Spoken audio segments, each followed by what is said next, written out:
Convido agora o professor Renato Knupp para dar início à sua palestra. O tema: prevenção e manejo da sarcopenia no idoso, perspectivas nutricionais e funcionais. Já quero agradecer o convite do Dr. Sérgio Alvim e também da Urizoma. Parabéns pelo evento. Eu acompanhei pelo Instagram ontem o Dr. Fábio palestrando em Matipó. Parabéns, Gustavo, pela palestra de hoje. E eu espero contribuir aqui também para o conhecimento de alguma forma com relação a questões nutricionais e questões que envolvem também a prática regular de exercício físico para a promoção da saúde. Bem, eu tenho uma formação acadêmica em educação física e nutrição, especialização em metabolismo, nutrição e fisiologia do esporte. Quando eu falo fisiologia do esporte, as pessoas associam a treinamento de alta performance, que também inclui, é um braço da fisiologia do esporte. Só que boa parte da fisiologia do exercício ou fisiologia do esporte está envolvida, na verdade, com a prevenção e tratamento de doenças, e geralmente crônica não transmissível. E a gente fala muito, sobre diabetes, hipertensão, sarcopenia, que é o assunto principal da minha fala aqui de hoje. E dentro desse contexto, eu vou abordar com vocês, principalmente questões nutricionais hoje. Devido ao tempo, de 20 minutos, eu precisei escolher algum braço, algum tema específico. E isso, eu acho que esse tema de metabolismo, associado principalmente ao metabolismo proteico, ele vai ser tão importante aqui para a gente, até para a prática clínica de quem já está atuando, seja para prescrever ou interpretar uma prescrição de um nutricionista, e também para quem já é acadêmico da área, que nós temos muitos acadêmicos.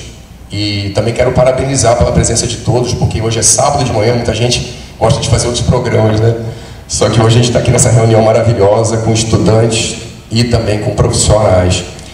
Bem, vamos iniciando aqui. Então, basicamente, eu vou falar sobre sarcopenia, nutrição, e eu vou tentar falar um pouco sobre exercício físico. Não sei se o tempo vai ser suficiente. Quando a gente fala sobre as questões que envolvem a avaliação, ou então até mesmo a consulta de material científico, eu acho muito importante que vocês entendam que, para tomada de decisão clínica, nós devemos consultar material científico de boas revistas, material científico com ensaios clínicos de preferência randomizado, controlado, duplo cego, porque nós estamos contaminados com um perfil científico de má qualidade, aliás, de péssima qualidade. Então nós, enquanto profissionais da área da saúde ou futuros profissionais, nós precisamos saber filtrar isso. Senão você lê um material científico de péssima qualidade, interpreta aquele material e você vai para a sua prática clínica e vai ter uma conduta equivocada. Por quê? Você não consultou o material adequado. Então, uma falha na nossa formação, eu sou professor acadêmico há 10 anos, eu percebo isso lá no corpo discente da instituição e de outras também, que o acadêmico ele não sabe filtrar o material, e quando ele sabe filtrar, ele peca na interpretação. E alguma coisa sobre isso também que eu quero falar diante do material que eu vou expor aqui para vocês. Sobre as questões que envolvem a definição de sarcopenia, basicamente, nós tínhamos apenas questões estruturais, ali no final da década de 90, início do século 21, só que hoje em dia isso foi repaginado. Hoje em dia que eu falo que para a ciência 20, 30 anos é pouco. Isso foi repaginado e nós temos questões funcionais para determinar o diagnóstico da sarcopenia. É muito mais importante você avaliar a questão funcional, e quando eu falo funcional é subir e descer escadas ou uma rampa, carregar uma sacola de compra, sentar e levantar do vaso sanitário ou de uma poltrona, inclusive os testes clínicos que podem ser realizados no consultório de vocês no dia a dia, tem essa prerrogativa, você sentar, levantar, andar, dar um giro de 180 graus e voltar e sentar novamente sem auxílio das mãos. Tem todas as prerrogativas com relação ao teste. É um teste funcional simples, aplicável, de baixo custo, na verdade não tem custo, você está dentro do seu consultório, você aplica a qualquer momento. E que poucas pessoas na prática clínica ficam atentas a isso. Então, o teste funcional hoje em dia é o melhor preditor para você diagnosticar a sarcopenia. Claro que questões estruturais importam também, principalmente na sarcopenia aguda. Aí nós temos aí casos oncológicos, né? Casos aí de degeneração, algumas doenças degenerativas agudas, mas são casos específicos. Falando em grande população, sarcopenia é um evento crônico. Então, você aos poucos, você vai percebendo, se seu paciente está ali no seu consultório 1 ou 2 vezes por ano, você já percebe que ele está tendo uma perda de massa musculoesquelética gradativa, só que você tem que avaliar a questão funcional. É muito mais importante do que a questão estrutural. Qual o diâmetro, qual o perfil dessa massa magra? É importante? Com certeza. Porém, nós precisamos ficar atentos às questões que envolvem o mecanismo funcional, como eu já disse. E aqui, esse 2014 duplicado aqui não está errado não, tá pessoal? É porque em 2014 foi um ano realmente que essas fundações, enfim, o grupo europeu, eles finalmente determinaram que a questão funcional seria mais interessante para ser avaliada, para você diagnosticar a sarcopenia e classificá-la também, porque há classificações também. Eu vou correr um pouquinho, porque tem material aqui que eu acho que eu julgo ser um pouco mais importante. Como eu falei com vocês, eu sou especialista em metabolismo, e quando eu começo uma aula sobre metabolismo, eu gosto muito de frisar o alicerce, que é o quê? O balanço de síntese e degradação. Todos nós, todos os dias, temos episódios de síntese, ou seja, produção, e degradação. Então, anabolismo e catabolismo faz parte do nosso dia a dia. A pergunta é, qual o grau de anabolismo e qual o grau de catabolismo? Como é que eu aumento a chance de anabolismo e como é que eu atenuo esse catabolismo, a degradação? Então, alguns exemplos clássicos, né? Uma dieta hipercalórica, uma dieta com o saldo calórico positivo, ou seja, você vai ingerir mais calorias do que você gasta durante o dia, é uma prerrogativa para um anabolismo. E o anabolismo é prerrogativa, por sua vez, de manutenção ou até mesmo aumento desse conjunto de massa musculoesquelética, que é um maquinário perfeito para o idoso evitar quedas, por exemplo, como o Dr. Gustavo falou, e é um maquinário perfeito também para manter a saúde metabólica, já que, eu tenho endócrinos aqui na plateia, já que o principal tecido que metaboliza a glicose é o músculo. Se você tem um músculo ativo, ou seja, você se movimenta, seja contando o número de passos, ou seja, praticando exercício físico, principalmente exercício físico de resistência com pesos, como a musculação, por exemplo, você tem um aumento expressivo dessa captação da glicose da corrente sanguínea. Uma regulação independente, até mesmo do acoplamento da insulina ao seu receptor, dessa glicose da corrente sanguínea. Aí nós temos um tratamento e ou prevenção da diabetes, tipo 2. É muito importante que vocês entendam que a gente tem que abraçar essas questões que é multifatorial, que diz respeito a metabolismo e que diz respeito a questões funcionais. Então você não tem que olhar o paciente, ele está conseguindo andar, sentar e levantar, está ótimo. Não. Você tem que perceber como é a alimentação dele, por isso é uma anamnese estruturada.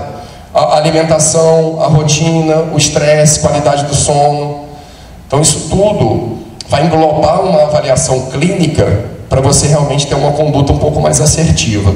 Então, continuando com relação à degradação em síntese, ou catabolismo e anabolismo, que são sinônimos, né? Quando você tem um exercício físico que é excelente para a saúde, mas nós vamos considerar que esse paciente, no momento do exercício físico, ele está degradando proteína.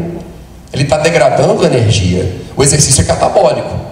Porém, após a sessão de treinamento, você tem um evento anabólico expressivo. Então você cria um cenário de degradação, catabolismo, através da contração muscular, independente da natureza do esforço. Pode ser uma corrida, uma caminhada, natação, ciclismo, enfim. Você vai degradar energia. E você tem posteriormente uma supercompensação de acúmulo de energia. Por isso que o exercício físico também torna-se importante. Você melhora a captação de glicose sanguínea, você melhora a pressão arterial, você melhora parâmetros fisiológicos e metabólicos para controlar esse paciente. Então, regularmente, a cada, quem sabe, 24 ou 48 horas, realizando uma sessão de exercício físico, você promove saúde de maneira crônica. Não adianta você pensar que 2 meses praticando exercício físico vai fazer algum sentido. Não, é igual escovar dente e tomar banho, é para a vida toda. E aqui a questão nutricional, como eu falei com vocês, que é o tema que eu escolhi para enfatizar, principalmente questões que envolvem o consumo proteico.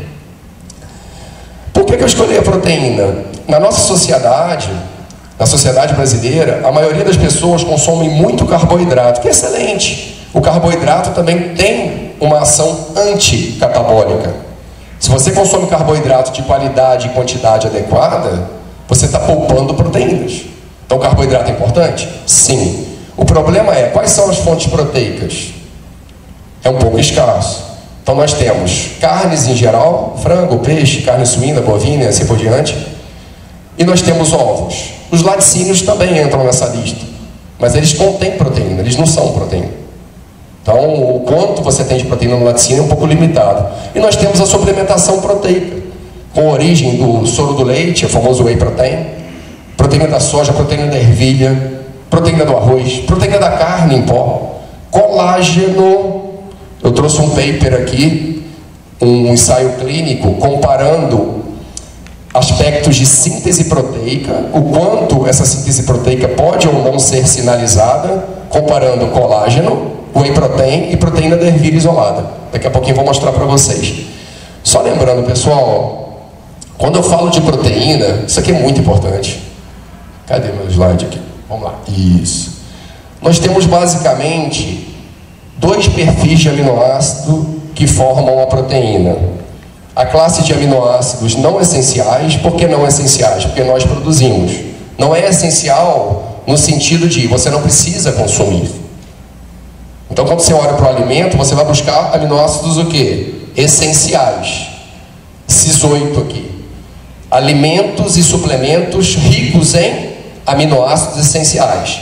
Nós temos 8 aminoácidos essenciais e 12 aminoácidos não essenciais. Os não essenciais nós produzimos.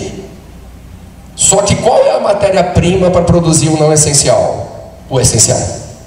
Olha o nome, gente. Essencial. Pronto, o nome já diz. Você precisa consumir. Então, o aminoácido essencial é aquele que você suplementa ou alimenta. E ele é a matéria-prima para produzir o não essencial. E o conjunto dos dois vai formar a proteína. Qual proteína? Proteína contrátil, miosina, quitina, por exemplo, titina. Proteína que vai formar sua pele, cabelo, unha, mucosa.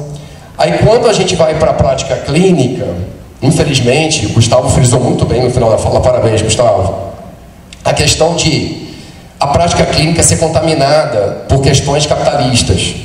Aí eu vejo a suplementação de colágeno para melhora da pele. Pessoal, pelo amor de Deus, né? Não é por aí. Por quê? Uma proteína, uma vez passando pelo trato gastrointestinal, ela vai ser dissolvida e transformada em quê? Aminoácido. Colágeno é uma proteína intacta, você ingeriu. Você vai digerir, você vai metabolizar essa proteína. O que vai para a sua corrente sanguínea? É proteína ou é aminoácido? Pô, gente, pelo amor de Deus, fisiologia básica, metabolismo básico. O que vai para a sua corrente sanguínea é um pool de aminoácidos. O nosso organismo não vai desfazer esse colágeno ali no estômago e intestino e vai montar colágeno de novo. Só se for preciso. Mais uma vez, o que você precisa para você reconstituir a sua pele ou qualquer outra estrutura? Pele, cabelo, unha, mucosa. Você precisa de proteína. Qual? Qualquer uma. Aliás, se possível, a proteína de melhor qualidade. Melhor valor biológico. Valor biológico está associado com o quê? Com quanto o seu organismo consegue interpretar a presença daqueles aminoácidos e aproveitá-los no seu organismo. Então não existe a bala de prata. Colágeno não vai ser transformado em colágeno, não vai anabolizar colágeno. Se fosse assim, um grande queimado lá no Hospital João 23 em Belo Horizonte vai tacar colágeno dele, pronto, melhorou. É só pensar um pouquinho, gente. Por favor, porque eu pego lá no meu consultório, lá na nutrição, às vezes uma prescrição de 5 gramas de colágeno por dia. Só se for gostoso. Você gosta do sabor? Ah, eu gosto. Então, parabéns, consuma. Mas pensando em desfecho clínico, caramba, é tenebroso. Vamos lá. Isso aqui também é muito importante. À direita de vocês tem as referências ali, eu vou tampar para não confundir o número, tá bom? É referência porque seria um paper que citou outros, né? Aí estou tampando ali e estou colocando a tradução à esquerda de vocês para facilitar para quem não tem muita habilidade com relação à língua estrangeira. Ali nós temos quantos gramas por hora você consegue metabolizar diante de cada proteína que você pode ingerir. Então, quando você percebe ali embaixo, no rodapé da imagem, da tabela, perdão, você tem um whey protein que você consegue metabolizar de 8 a 10 gramas por hora. Isso é bem rápido, isso é relevante. Agora, quer dizer que o whey protein é melhor? Depende. Você vai almoçar agora e você vai ficar quanto tempo sem se alimentar? Aí o médico vai entrar numa cirurgia de maior porte, não sabe nem que horas vai sair de lá. Ele vai consumir uma proteína de rápida absorção ou de mais lenta? Melhor a de mais lenta absorção, para esse pool de aminoácidos ficar mais fracionado na corrente sanguínea e até mesmo ele ter uma saciedade melhor e ficar lá 6, 7 horas na cirurgia dele com menos fome. Sem fome não dá, né? Mas menos fome dá. Então, você tem cada classificação, cada determinação ali de quantos gramas por hora você vai conseguir metabolizar. Quando você combina duas proteínas, e geralmente isso pode ser feito lá na questão do plano alimentar, você tem uma média das duas. Você soma e nós temos uma média. Então você pode retardar essa absorção de whey protein, você pode retardar e você pode combinar, por exemplo, com a caseína. Você pode combinar com a caseína e você tem uma média ali de absorção que vai ser no caso menor, vai ser no caso mais fracionada, perdão. E o nosso músculo é refratário. O que é isso? Músculo refratário quer dizer que você tem um pool de aminoácidos, o organismo ele vai absorver esse aminoácido, ele vai aproveitar nos tecidos alvo e ele vai ter uma queda, principalmente no questão que? Muscular. Essa questão muscular é importante. Quando eu estou falando de síntese proteica, tá? Essa questão proteica, perdão, essa questão de síntese muscular, ela está muito envolvida com como você se alimenta e como você se movimenta.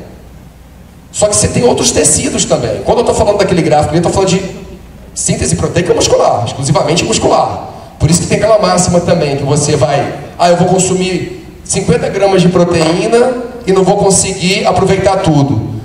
O limite é do músculo, gente. É 25, 30, quem sabe 35 gramas por refeição. No músculo, você só tem músculo. Não, né? Você tem outras estruturas. Então você pode comer mais proteína. Lógico que depende, né? Se você tiver doença de base, por exemplo, uma doença crônica renal, a gente tem que avaliar cada caso. Estou falando de indivíduos saudáveis. Mas, em linhas gerais, o que é esse muscle full?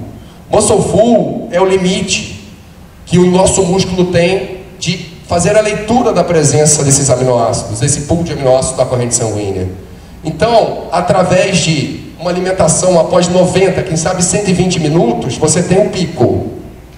A partir dali você pode consumir mais proteína, não interessa. O músculo, ele já consumiu o que ele precisava. Ele é refratário, ele vai cair, ele vai ter uma descendente. Esse gráfico vermelhinho aqui, essa linha vermelhinha, mostra bem qual é a descendente. Ali, em torno de 190 minutos depois, você pode tomar whey protein no meio desse processo. Não adianta. O músculo, ele para de aproveitar momentaneamente.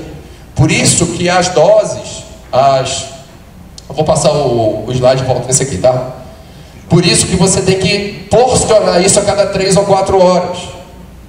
Porque você porcionando, você aproveita melhor, principalmente o tecido muscular, ele faz a leitura melhor desse pool de aminoácidos da corrente sanguínea. Vou voltar e retorno para esse aqui agora, perdão. Aí, foi.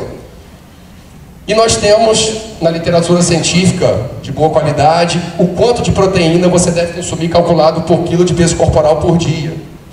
Aí depende do paciente, da seletividade dele, depende de quanto tempo ele tem para se alimentar, depende do apetite. A gente sabe que o assunto é idoso, a gente sabe que o idoso tem um apetite um pouco comprometido, e nós precisamos lançar mão de estratégias que sejam mais palatáveis, pelo menos uma refeição suplementada, porque tem menos saciedade com o suplemento, acoplado a um carboidrato. Essa questão aqui, só por fator de curiosidade, essa questão do período hipocalórico, vocês vão ver que tem um alto teor de proteico, porque a proteína, quando a gente se trata de uma dieta hipocalórica, ou seja, o consumo proteico, perdão, o consumo de calorias abaixo do gasto, você precisa aumentar um pouco o consumo proteico. Por quê? Preservar massa musculoesquelética, ou seja, manutenção, e também o paciente tem que estar saciado. E a proteína, ela é altamente saciogênica. Já o carboidrato nem tanto assim. E essa razão aqui, ó, esse cálculo de 0,25, 0,30 de alta qualidade de preferência, e a gente vai entrar nesse mérito daqui a pouco, por quilo de peso corporal, formando aí em torno de 20 a 40 gramas por refeição. Depois vocês fazem um cálculo aí com o peso de vocês, vai bater isso mesmo.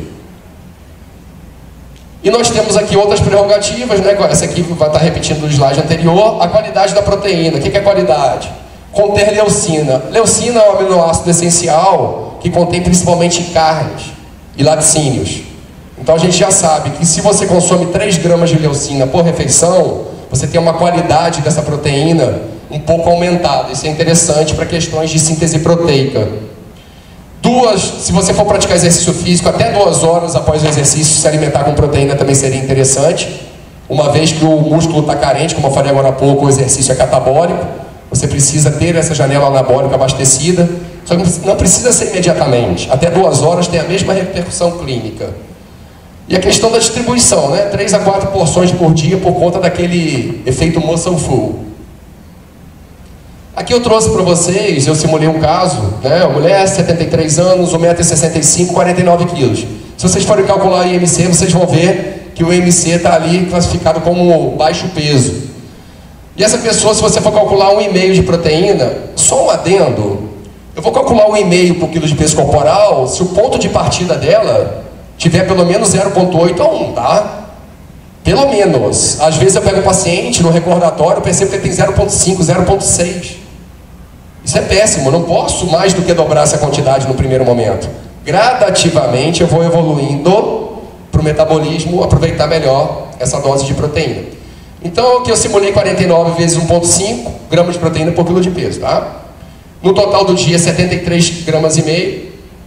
4 refeições ficaria 18,4 por refeição, 5 refeições, 14,7 gramas de proteína por refeição. Agora vamos para a prática mesmo, senão você vai falar, poxa, não sei o que tem proteína, não sei qual quantidade, tudo bem, vamos lá. Perceba bem, aqui tem 6 exemplos de refeições que estão muito associados com a nossa população. Vocês podem ver ali a primeira, ó, pão francês com suco de fruta, bolo caseiro, iogurte, granola, morango, leite achocolatado e biscoito. Está até melhor do que a maioria, né? Porque a maioria nem isso come. E assim por diante lá na tabela do lado direito. Olha a quantidade de proteína por refeição. Veja bem como é que a gente já tem um déficit aí em 2 refeições. É difícil de manusear isso na prática. É difícil. Nós sabemos a concentração de proteína de cada alimento. Eu quero saber a prática. Você convencer que o paciente tem que se alimentar. Agora vamos aos outros exemplos, incluindo suplementação também. O objetivo aqui, só lembrando, né, é em torno de 14 a 18, aquele paciente que eu mostrei anteriormente ali. Aqui nós temos outras opções que eu elaborei, e todas elas atingindo a meta, ou até ultrapassando a meta daquele cálculo proteico que eu lancei naquele caso clínico. O que eu quero destacar para vocês? A gente pode lançar mão de suplementação para facilitar o alcance desse aporte proteico por refeição. Só que você não precisa lançar mão exclusivamente de um suplemento. Todos os suplementos aqui vão fazer parte da refeição. Não é 30 gramas de whey protein, pronto, acabou. Não é, toma só o colágeno. Não, ele vai se alimentar. O paciente, ele vai comer, ele vai mastigar. Ele vai ter carboidrato associado. É muito importante que vocês tenham isso na prática clínica. O paciente precisa mastigar. O paciente precisa comer. Ele precisa estimular o sistema digestório. Ele precisa ter uma variedade na alimentação dele. Não é comer todo dia a mesma coisa. É monótono, não vai ter adesão. Então nós temos aqui algumas opções. Eu vou citar 2 papers agora, 2 ensaios clínicos que compararam o whey protein com outra proteína. Primeiro com soja e depois com o colágeno e a proteína da ervilha. Nesse trabalho, muito bem conduzido, eu quero chamar a atenção aqui para o autor, o Stuart Phillips. O Stuart Phillips é o canadense, especialista em proteínas, metabolismo proteico. Você quer pesquisar sobre metabolismo proteico e ensaios clínicos bem conduzidos? Vai na PubMed, digita Stuart Phillips e você pode confiar que o cara é bom. O grupo de estudo dele é muito bom. Então você vai ter bons ensaios clínicos. Vai nos filtros lá do lado esquerdo da tela, do PubMed, que vocês vão ter os melhores ensaios clínicos dele.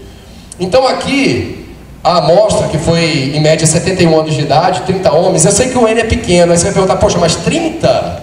Gente, tem biópsia envolvida ali. Tem um custo e, obviamente, também, para quem, obviamente já teve contato com isso aí, até mesmo de forma prática, é uma agulha que vai lá no vasto lateral do paciente, que o dói, você pega uma amostra, não é simplesinho para fazer um N de 500, não é por aí. Então, você recrutar 30 idosos de 71 anos para fazer essas amostras, não é fácil não. E ele teve um cuidado, o Stuart Phillips, o grupo de estudo teve cuidado de estimular de maneira unilateral o exercício físico. Por quê? Porque comentei com vocês, o exercício físico, ele promove a síntese proteica? Ele aumenta? Sim. Então, se eu for mensurar, tendo um treino bilateral, for mensurar a síntese proteica através da suplementação, eu tenho um fator confundidor. Como é que eu isolo para saber o quanto aquele suplemento ele vai reagir no meu organismo de maneira positiva comparado com o exercício físico? Você vai ser submetido a um esforço, nesse caso foi cadeira extensora, extensão de joelho lá na máquina da musculação, no laboratório. Você vai treinar apenas a perna dominante. Então você é destro, você treina a perna direita. E a perna esquerda, obviamente, ela vai ficar em repouso.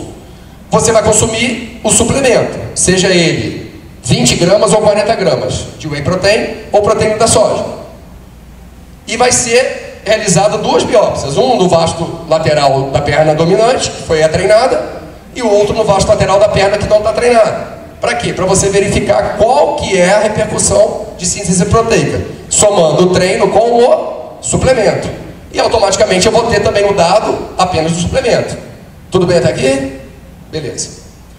Então nós temos aqui, muito curioso, quando você vê na legenda, vocês vão perceber que com 20 gramas de proteína do soro do leite, você tem a mesma repercussão que esse cinza aqui, da perna que não foi treinada, você tem a mesma repercussão com a perna que foi treinada da soja. O indivíduo que consumiu a soja, a mesma quantidade. Olha aqui, a mesma quantidade, você vai ter a repercussão. Eu tracei uma linha aqui vermelha para você perceber o quanto que a proteína da soja, ela estimula a síntese proteica e o quanto a whey protein estimula. Quando você pega as barrinhas aqui, tanto listrada quanto a cinza, é a perna que não foi treinada. Só que com 20 gramas de whey protein, você já tem aqui uma repercussão igualzinho com a perna treinada da soja com 20 gramas. Então a soja é ruim? Não, gente. Você ajusta a dose. O paciente, ele suporta a dose de 40 gramas? Não. Toma whey protein. Tá vendo que tem que interpretar? Não é melhor ou pior, não é o bem ou o mal, essa dicotomia, não é por aí. É você olhar o estudo e interpretar. A whey protein, mas por que essa whey protein, pelo amor de Deus? Por que ela tem demais?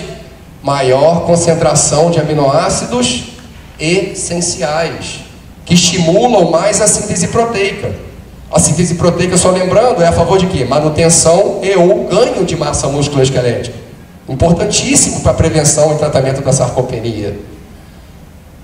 Aqui nós temos outro ensaio clínico, esse sim, realizado com colágeno, whey protein e proteína da ervilha isolada. Muito difundida também essa proteína da ervilha. Então nós tivemos aqui 2 fases desse ensaio clínico. A fase controle, onde o indivíduo se alimentou, isso foi controlado no laboratório, tá? As pessoas iam lá e comiam no laboratório. 0,8 gramas de proteína por quilo de peso corporal, e eles continuaram comendo da mesma forma aqui embaixo. Porém, na fase experimental, que também foram 7 dias, foram incluídos 2 porções de 25 gramas de proteína. Então teve um grupo que consumiu colágeno, café da manhã e almoço. Teve um grupo que consumiu whey protein, outro grupo que consumiu a proteína isolada da ervilha. Foi realizada a biópsia e a amostra sanguínea, e os participantes foram orientados apenas a manter a atividade habitual para não interferir, não criar um fator confundidor. Olha que interessante, pessoal. Mais uma vez, Stuart Phillips, tá? Não sou fã do cara assim não, tá? Não é meu melhor amigo não, mas ele é muito bom. Vale a pena. Olha que interessante. Quando você pega esse resultado do lado direito de vocês, quando você percebe o quanto influenciou o consumo do colágeno para a síntese proteica, você vai perceber que não houve diferença significante.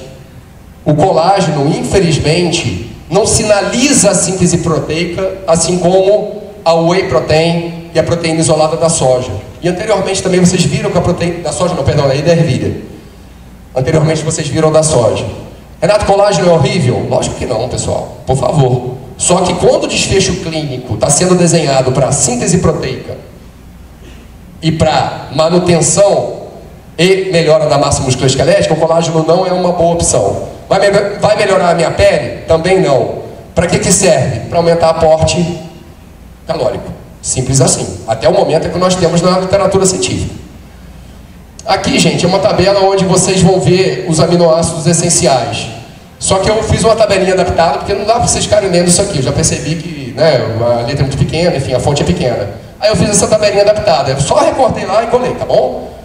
O que nós temos de soma de aminoácido essencial a cada 100 gramas? Aí vocês podem fazer a regrinha de 3 para chegar ao cálculo de 50 gramas, né? Regrinha de 3 não, só dividir por 2. Para vocês verem quanto cada um ingeriu. Olha o aminoácido essencial do colágeno, o whey protein e da ervilha, proteína isolada da ervilha. Perceberam o quanto é pobre em aminoácido essencial a suplementação de colágeno? Esse é o alerta. Pode consumir? Pode. Associa com outra proteína, então. Eu não estou aqui para levantar a bandeira da whey protein, não estou aqui para baixar a bandeira do colágeno. Eu estou aqui para alertar vocês, porque o desfecho clínico é desfavorável. E o pessoal está entrando nessa suplementação de colágeno. Não faz sentido. Pelo menos, por enquanto, né? Porque essa palavra aqui na ciência é importante, ó. O ajuste para 1,3 gramas por quilo de peso corporal de proteína diária parece ser benéfico para os idosos. Por que parece? Precisamos de novos ensaios clínicos para reforçar essa ideia. Só que esse parece aí deveria estar em caixa alta e negrito, porque realmente nós já temos bons materiais robustos, mas a ciência é assim, ela vai se renovando diante de novas metodologias, né? E a leucina também parece ser um aminoácido muito importante para esse desfecho. Algumas limitações desse estudo, já estou finalizando, tá, pessoal? O estudo não avaliou a degradação proteica, mas a degradação flutua menos do que a síntese. Esse dado é importante. E as mulheres não foram incluídas no estudo, foram apenas homens. Mas nós já temos outros estudos onde mulheres foram incluídas e não tem muita diferença não. A diferença é irrisória. Aqui a diferença, muito importante isso também, de o consumo de 40 gramas de proteína no idoso comparado com 10 gramas de proteína no jovem de 20 a 25 anos, o quanto de síntese proteica é sinalizada. Ou seja, o idoso tem menos apetite, menos ímpeto, né, para se alimentar, e ele precisa aumentar o consumo proteico. Temos um problema. Por isso que a suplementação tem que ser muito assertiva. Não dá para ficar dando colágeno para o idoso pensando que ele vai melhorar a estrutura. E nem articular, né, gente? Pelo amor de Deus. Colágeno tipo 2 para articulação. Ou, poxa, só ler. Vamos lá. E aqui a repercussão positiva, né, do somatório da prática de exercício físico com o consumo proteico, onde você tem aumentado de maneira expressiva a síntese proteica muscular. E por fim, finalizando, acho que eu já extrapolei um pouquinho, aqui nós temos uma revisão com meta-análise muito importante, onde foram testados os protocolos funcionais aqui dos testes de sentar e levantar, caminhar, sentar e levantar, associados com a prática regular de exercício físico. E independente da modalidade, a melhora foi expressiva. Não importa o que você vai praticar, mas o ideal é você combinar exercícios com pesos e exercícios aeróbicos, porque contempla questões metabólicas, fisiológicas e funcionais. Agora depende de qual é esse paciente, depende do tempo que ele tem hábil, e nós contamos com o auxílio dos professores de educação física para isso também. Bom, pessoal, essa foi a minha fala. Obrigado pela atenção de vocês. Um prazer.